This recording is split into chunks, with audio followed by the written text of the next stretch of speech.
Today on Blue 58, now that training camp is underway, do we have a better idea of who's going to make the Packers' final roster? Well, yes and no. Blue 58! Hello and welcome to another episode of Blue 58, the one and only podcast of thepowersweep.com. I am your host, John Meerdink, and I am happy to be with you here for another episode. We've got Kenny Clark's contract information, and while my initial feeling, as I outlined in the piece I wrote at thepowersweep.com on Monday, was relief, less relief now. Short-term relief, let's put it that way. As you look at the structure of Kenny Clark's contract, it's pretty clear when things are going to turn around on this deal again. So the new extension for Kenny Clark gives the Packers a little bit of cap relief this year. It drops his cap figure down by about $1 million. So we're looking at a cap hit of $26.3 million. All of these cap numbers from overthecap.com, by the way. Next year, his cap figure is down to $20.365 million. And then for 2026, we see a big spike up to $31.3 million. So a big jump from year 2 to year 3 of this now new deal. The real big deal there is the roster bonus coming due for Kenny Clark on March 16th, 2026. So if you're trying to put an actual ballpark date on when Kenny Clark might become a former member of the Green Bay Packers, that would be a pretty good date to keep in mind. And now it's possible that the Packers may want to keep him around longer term than that, and they move some stuff around, do all the conversions that you can do to gain a little bit of cap space once he's approaching that roster bonus again. But, I mean, it's an $11 million roster bonus. It's a big deal. It's a lot of money to move around, and it spikes his cap in a huge way, his cap number in a huge way. This is really just a deal to get the Packers through this year and probably next year as well. His age 31 season is when things start to look like we might have to do this all over again. So relief, yes, but some short-term relief. We will cross that bridge again when we come to it. Just keep that date in the back of your mind, though. Middle of March 2026, when the Packers are going to have to make another decision on Kenny Clark, though probably it'll come before then anyway. Training camp. We are, 4 days in now? The Packers are off today, Thursday, July 25th. We've had 3 days of practice. What do we know about this Packers team? Well, that's a trickier question than I always think it is. You sit there all summer long waiting for training camp to start. Monday rolls around. You've kind of got a fake practice on Monday, all walk-through speed type stuff. Tuesday, Wednesday, you start getting into the flow of things. Today we have a day off, and then the pads are coming on here before too long. What have we really learned to this point? Not a whole heck of a lot. Early training camp is really hard as fans, and I think the coaches and roster builders and stuff like that probably get more out of it than we do. But it's a bunch of hurry up and wait for fans, because really this whole situation of figuring out what the Packers are doing is sort of an emergent thing. You have to piece together different pieces of information, track trends and stuff like that. And when you're only on the 4th day of training camp, such as it is, you're dealing with a pretty low information environment. If you're looking for data and trends and information, there's not that much to go on. I'm reminded of something that I say just about every year at this time, though, that nothing is nothing. You can't dismiss anything that we've read or seen or heard about to this point, because nothing is nothing. There's something to every piece of information that you get out of training camp, but not everything is significant. Some things are more nothing than others. So if you're hearing reports about, well, just for instance, today, I read something about yesterday's practice recap about Kalen King working with the slot corner group, the Packers' 7th-round pick from this spring. Oh, I don't think that he had a ton of slot experience at Penn State. I could be wrong about that. Off the top of my head, he didn't. But let's just say whether he did or he didn't, the news coming out that he's working with the slot group could mean something. It could mean that they're trying to build more depth behind Keyshawn Nixon. Could be that they're trying out a bunch of options. Or it could be that they just needed a guy for a couple reps to get in there, and they said, Mr. King, get out there, show us what you can do. Same kind of goes for the safety rotation stuff. Maybe the Packers really don't want a firm, defined starter next to Xavier McKinney. Maybe they want to rotate Javon Bullard and Evan Williams, as they've done through the first 3 days of camp and stuff like that. Maybe things are going to go a different direction. We don't really know. It's probably nothing. They're probably going to use all 3 of those guys at some point.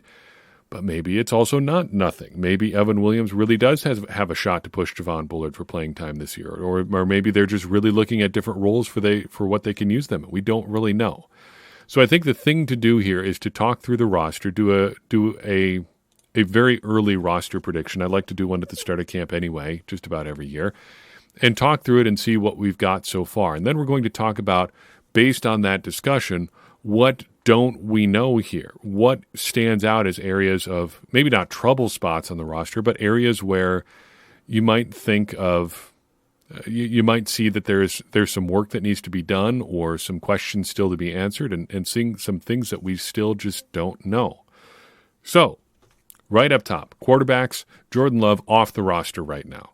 Just get him out of here. Clearly a huge cancer on this team, holding out through training camp, absolutely unacceptable. I think you take whatever you can get for him at this point and just look to move on with Sean Clifford or Michael Pratt, or both. And with Jacob Eason in camp here, I mean, former fourth-round pick, that's a potential really good asset. Had he stayed at Washington another year, who knows how high he could have gone. Really, you've just got so many great options here behind Jordan Love. You probably just got to move on at this point and cut your losses, not give up the $280 million contract, and just see how things go from there. It's a tough business, but it's something that you just got to do from time to time.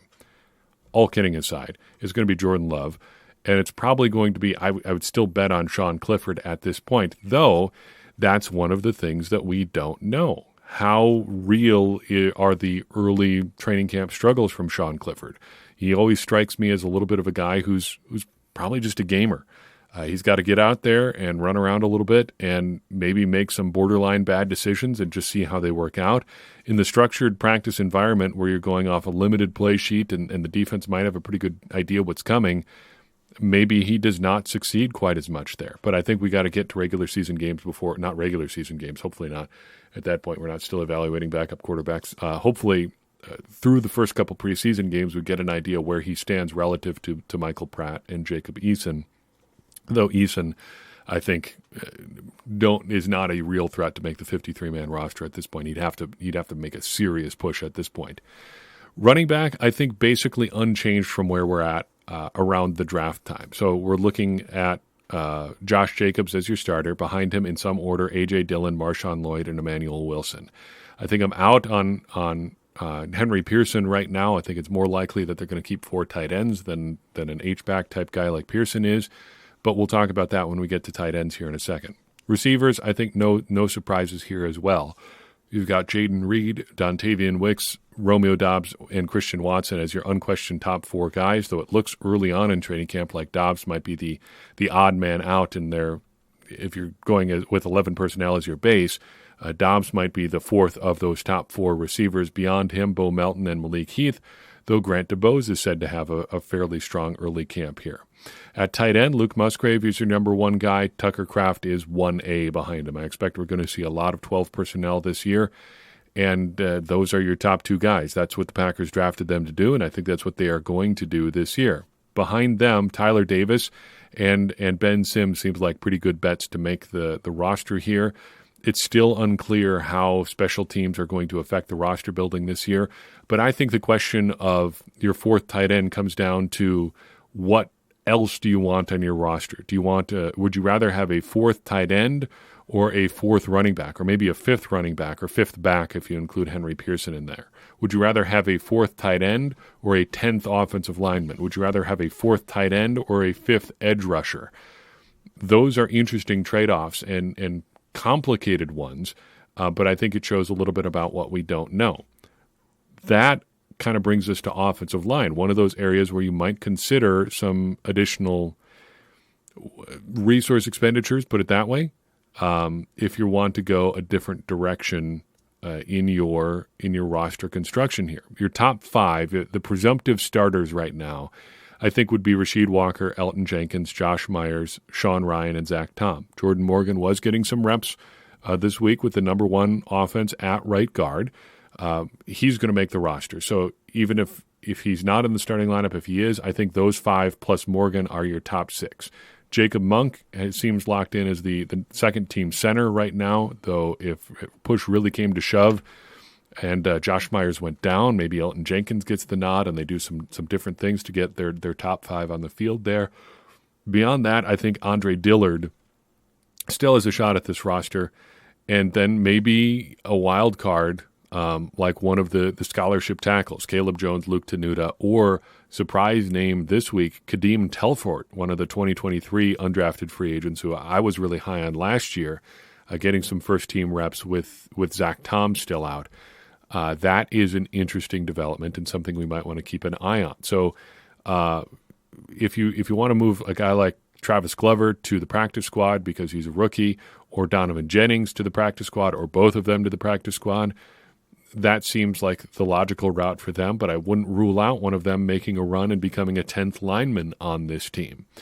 Switching over to defense, Kenny Clark and Devontae Wyatt are your obvious top two defensive linemen or interior defensive linemen.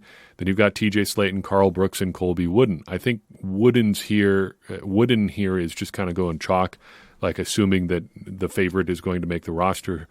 We haven't seen pads and stuff like that yet, so evaluating defensive linemen is a complete shot in the dark.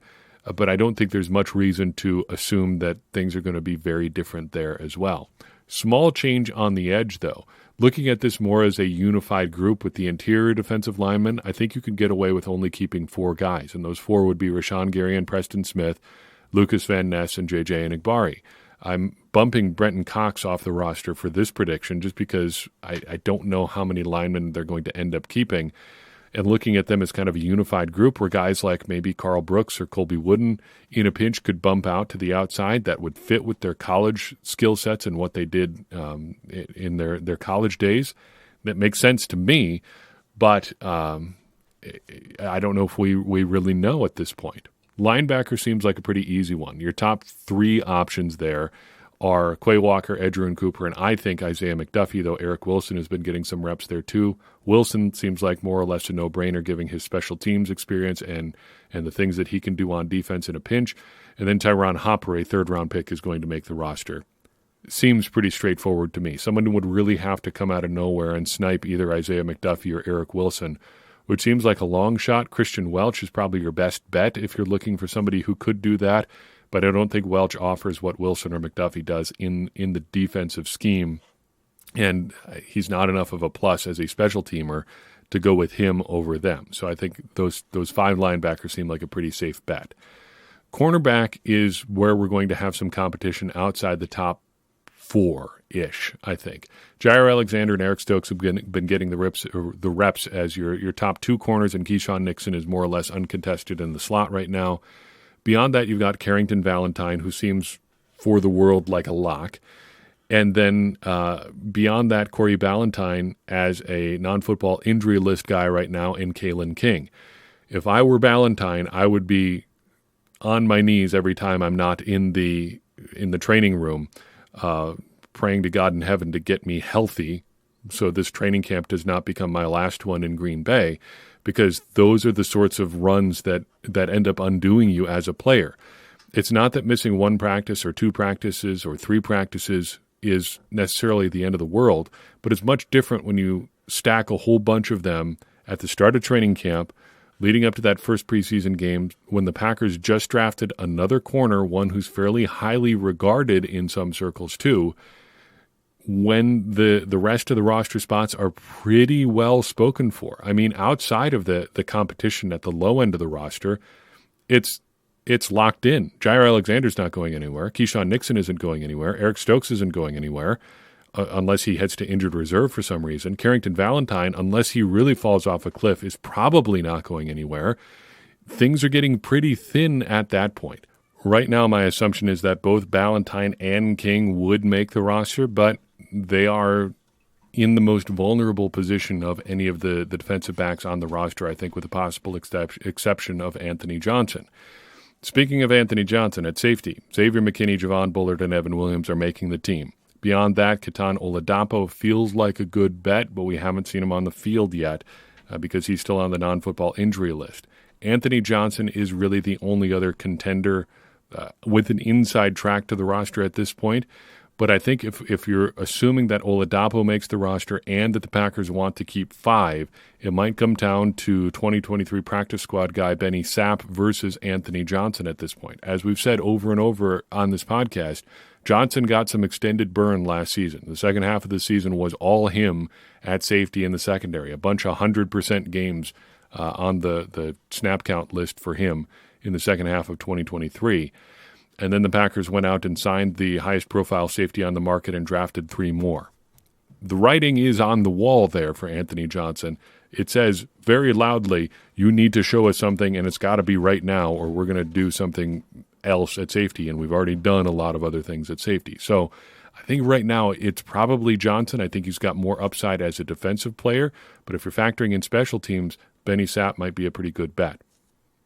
Among the specialists, I don't think we have any choice but to go with Daniel Whelan at punter right now. He seems to be the odds-on favorite because there's no other punter on the roster right now. And outside of that, you've got Greg Joseph. I think he would be my preferred option at kicker right now just because I want to see something different. And then Matt Orzik, the long snapper, who is uncontested at this point with Peter Bowden on the outs. So there's your 53-man roster as of right now. What do we not know? For starters, there's one significant thing that we don't know. We don't know how individual health is going to factor into this roster or how long those issues will last. So a couple significant things there. Marshawn Lloyd has a hip injury, and Kitano Oladapo is on the non-football injury list with his training injury during the pre-draft process. If any of those linger, we're looking at a situation where the Packers might have no choice but to put them either on the on one of the lists that gets them through the cut down stuff and into the regular season. So they would either make the 53-man roster, then go on the physically unable to perform list, or however that works, or be held on injured reserve and be designated to return prior to cuts and stuff like that. Depending on how long those situations linger, and we don't know how long they're going to linger, that could affect who else is going to make the roster. Marshawn Lloyd, for instance, if he is unable to go for all of training camp and ends up on whatever list the Packers need to put him on, Emmanuel Wilson seems like a shoo-in. And from there, you're really opening up the door to one of those undrafted free agents that we've talked about in the past who could be sort of an outside candidate to make the roster. Same sort of thing with Oladapo. If Oladapo can't go and the Packers want to keep 4 safeties, they're almost for sure going to have to keep Anthony Johnson in the short term, and that probably opens the door for Benny Sapp. But we don't know how long those things are going to last or what sort of effect that they could have. But if they do linger, they will have an effect on this roster and how it shapes up over the course of training camp.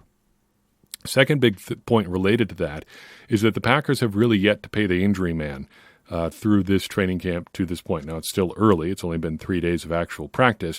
But sooner or later, somebody's going to get injured. The injury man always comes for his cut, this character that we've just made up here.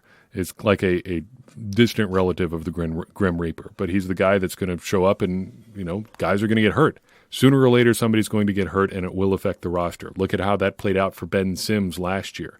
He was on the outs in Minnesota, maybe was headed back to their team on a practice squad deal, but he ends up in Green Bay because Tyler Davis blows out his ACL late in training camp, and he's going to be done for the year. So that opens the door for a guy like Ben Sims. That will happen at some point in training camp.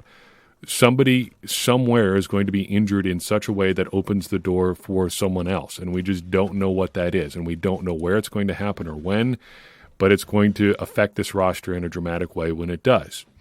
We also don't know much about the offensive line rotation. It's great to see what's going on in training camp and who's getting opportunities and this, that, and the other thing. It's close to meaningless without being entirely meaningless. Again, nothing is nothing in training camp, but who's getting reps when and where matters a whole lot more in training camp when you're going against actual pass rushers going full speed with only a whistle to stop the play when somebody hits the ground. Practice reps are great. Even practice reps in pads are great. The real stuff is going to come on the field, and we have not seen what happens there yet on the offensive line. Specifically, interior offensive line stuff, the tackle stuff, there's just a bunch of tackles, and how you want to sort those is going to come down to how they play. But in terms of rotation and opportunity, the interior stuff, I think, is going to be what's to watch there. Same kind of goes with defensive line rotation and depth stuff. How does a guy like TJ Slaton fit in with this scheme? You don't know from the outside looking in. You don't know without pads on and stuff like that. And you don't know really what the depth guys are going to look like outside of pads and outside of actual game reps. So if we just for sake of argument, say a guy like Colby Wooden is vulnerable, he might theoretically be vulnerable, or we might get to preseason games and say, look, as uninspiring as Colby Wooden was at times last year, the guys they've got in camp behind him do even less for me. So he might be secure just by default, depending on what other things this guy can do or these guys can do. And we just don't know who's going to get on the roster and when. If we head into the first preseason game, and we've been assuming this whole time that TJ Slaton has a role in this defense, but suddenly you're out there and it's Kenny Clark and Devontae Wyatt, and then immediately Colby Wooden and Carl Brooks are on the field, and Slaton is just playing for scraps, well, that's starting to tell you a different story. Same story is true, I think, at safety. We talked about how things could be shaping up behind the top three guys. In some order, those guys are going to be your top three, but beyond that, things are pretty wide open. And how special teams affects that is really going to be something to behold. And finally, I think the last effect or the last symptom of this low roster or this low information environment that we find ourselves in right now is not really knowing how the young guys are doing. Now, you might have heard some scattered reports about like Grant Dubose or maybe Donovan Jennings or maybe a guy like Kadeem Telfort, but it's been just 3 practices, and nothing is worth ignoring. But one nice practice early in training camp is not going to get you to the 53-man roster. For years, we heard about how great Jared Abbrederis. I almost lost his name there for a second. How great Jared Abbrederis looked in training camp, and how the things he could do in practice, and he would have a spectacular practice here and there, and then an injury would always pop up, or there would just be some sort of complication that would keep him from really stacking that kind of success, to borrow an old Mike McCarthyism. That could only carry you over for so long, and it wasn't good enough long-term for a guy like Abbrederis to make a real impact on the roster. You see these guys flash every so often in training camp to just have their best day as a pro football player, and it just so happens that their best day as a pro football player happens on day 2 of training camp in the first week of training camp, and that's the last you hear from them. We need more time and more information to see who is really trending upward on the roster, and we don't know who could be making a real push at this point, but we will find out very soon. So that's what the roster looks like to me, recognizing that, yes, it is very early and things are going to change in dramatic and significant ways between now and the end of training camp, but it's coming soon, and we will get to that very quickly, and the information is just going to keep stacking up day by day, and hopefully these young guys are stacking their opportunities as well as they try to make a push for the roster, or maybe even to make somebody else's roster, but that is a long way from now. In the meantime, that's all I've got for you in this episode of Blue 58. I appreciate you tuning in. I'd appreciate it even more if you would take a second and share this episode with someone you think would enjoy it. It's going to help more people find the show and get more people involved in this conversation you and I are having about the Green Bay Packers, which in turn is going to help all of us, me included, become smarter Packers fans. And as I always say, smarter Packers fans are better Packers fans, and better Packers fans are what we all want to be. I'm your host, John Meerdink. We'll see you next time on Blue 58.